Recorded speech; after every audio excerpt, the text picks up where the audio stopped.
रूना की वॉइस में आप सभी का स्वागत है। दोस्तों बहुत ही प्यारा शिव चर्चा भजन गीत लेकर आई हूँ। अगर आप सभी को अच्छा लगे तो वीडियो को लाइक शेयर एंड कमेंट कीजिए। चैनल पर नए होंगे तो चैनल को प्लीज सब्सक्राइब जरूर कीजिएगा। दोस्तों लांबे लांबे केसिया गौराया गाना बहारू रे जान लांबे लांबे केसिया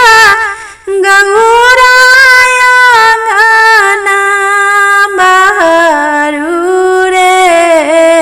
जान रे गाना बहारू रे जाने आई रे गेल तुन शिव गुरु जोगिया रे जाने आई रे गेल तुन शिव गुरु जोगिया रे जान फूला लो रे गेलिए शिशिया मालिया के बगिया रे जान फूला लो रे गेलिए शिशिया मालिया के बगिया रे जान अंगुली में काटल काली रे नागिनिया रे जान अंगूरी में कटल काली नागिनिया रे जान आपन मैया होते तो शिव गुरु बाधा के बोले तन रे जान आपन मैया होते शिव गुरु बाधा के बोले तेरे जान रे बाधा के बोले तन रे जान स्वामी जी के मैया दिलवा के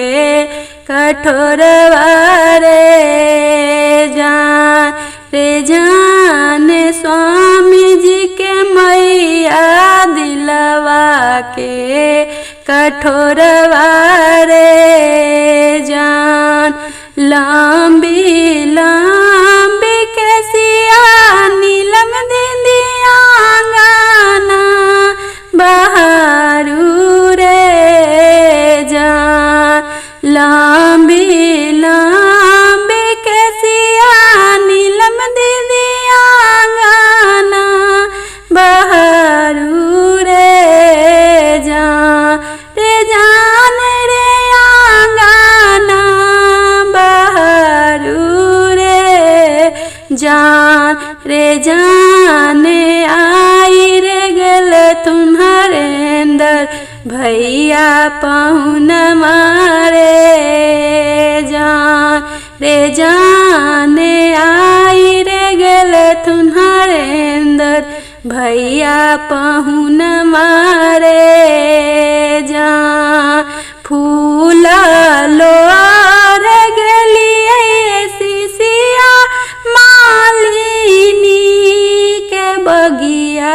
रे जान फूला लो रे गलिए शिशिया मालिनी के बगिया रे जान रे मालिनी के बगिया रे जान अंगूरी में डसल काली नागिनिया रे जान अंगूरी में डसल काली नागिनिया रे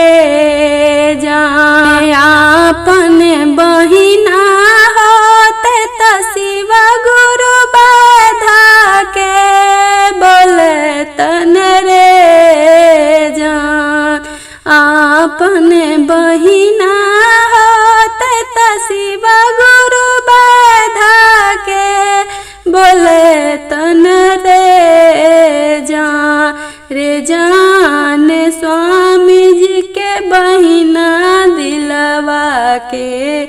कठोरवा